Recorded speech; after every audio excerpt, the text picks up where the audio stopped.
So let's get to yesterday's testimony. Do not allow yourselves to be tricked by Donald Trump writing in huge Sharpie, no quid pro quo. We'll get to that Sharpie later. Yesterday's testimony from Gordon Sondland confirmed the quid pro quo bribery, extortion, Ukraine deal, working through Rudy Giuliani on the behalf of Donald Trump. When asked, EU Ambassador Gordon Sondland said in the most explosive testimony thus far, yes, there was a quid pro quo involving politically motivated smear investigations into Joe Biden and Hunter Biden. Getting Ukraine a meeting with Trump was part of it. Military aid was thrown in there. But even more importantly, maybe, Sondland has thrown everyone under the bus, saying Mike Pompeo knew what was going on. Rudy Giuliani was central to what was going on. Sondland said everyone was in the loop. Mike Pence knew. Mick Mulvaney knew. Sondland said they were all in on it. Let's look at two key clips, starting with this one. I don't intend to repeat my prior opening statement or attempt to summarize 10 hours of previous deposition testimony. However, a few critical points have been obscured by noise over the last few days and weeks, and I'm worried that the bigger picture is being ignored. So let me make a few key points. First, Secretary Perry, Ambassador Volker, and I worked with Mr. Rudy Giuliani on Ukraine matters at the express direction of the President of the United States. We did not want to work with Mr. Giuliani.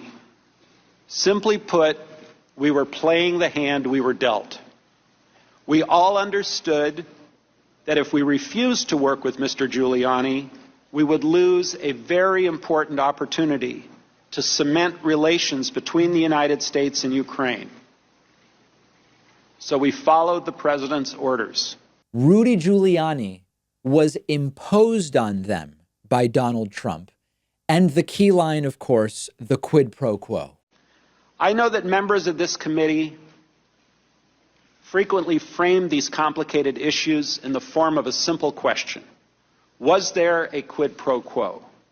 As I testified previously, with regard to the requested White House call and the White House meeting, the answer is yes. Mr. Giuliani conveyed to Secretary Perry, Ambassador Volker, and others that President Trump wanted a public statement from President Zelensky committing to investigations of Burisma and the 2016 election. Sondland admits he worked on this for Trump. Rudy told him, let's pressure Ukraine to announce these investigations. Remember that Donald Trump first called Sondland a really good man when it looked like Sondland was going to be useful to Trump. But now Trump is distancing, saying this is not a man I know well. It's funny. I tweeted, let me see if I can even pull it up, because I had a moment where I sort of summed it up in a way I thought was interesting. Sondland was hired by Trump, who hires the best people, which is why Trump said we could believe Sondland at first. But then when it became clear Sondland was saying things damaging to Trump, this is why we elected Trump, to get people like Sondland out of government who Trump barely knows. How quickly the story changes, as we have all very, very quickly learned with Donald Trump.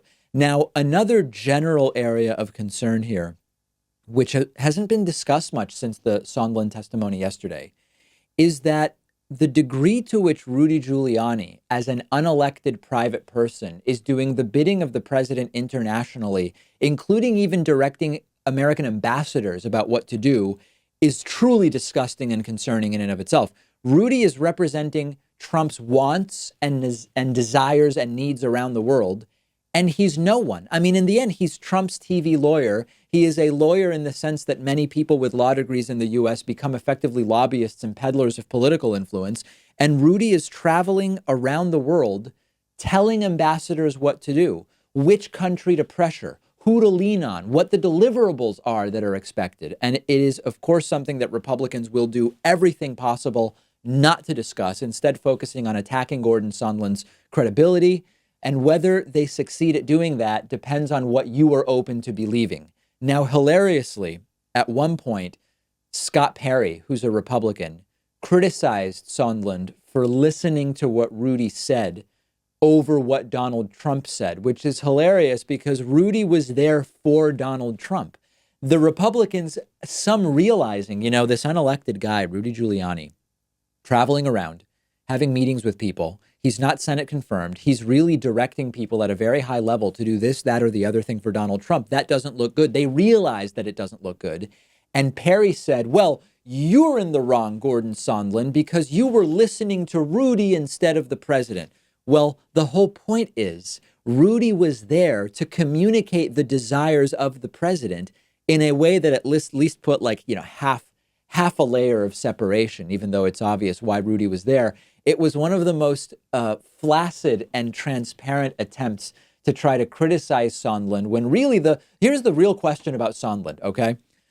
The question about Sondland is he a witness here or is he a co-conspirator? Like in listening to the testimony yesterday, the biggest question mark is not, did Trump do it? Did Trump and Giuliani and all of them know about it? The real question is, should we be seeing Sondland as someone who is merely reporting what he saw, or is he actually a co-conspirator because he admits, oh no, I did the stuff Rudy told me to do. I did the stuff that Trump's White House had people all over the world disseminating as what it was that needs to happen. So that's really the question I came away with. Sondland as a witness or Sondland as a co-conspirator? Let me know what you think. Republicans, of course, wanted to act like Sondland's testimony wasn't damaging, but at one point it was amazing. The camera flashed to Devin Nunes, the ranking member on the House Intel Committee. He looked white. He looked sick to his stomach. He looked like he had had some bad clams and was about to have to excuse himself as Gordon Sondland's testimony wrapped up. Find that moment. We will take a quick break. Much more to discuss. Remember that on Black Friday, we will be emailing everybody on our mailing list with a just extraordinary membership special. If you've been thinking about becoming a supporter of the David Pakman Show, which I would encourage you to do, quite frankly. I'm biased, but I would encourage you to do it.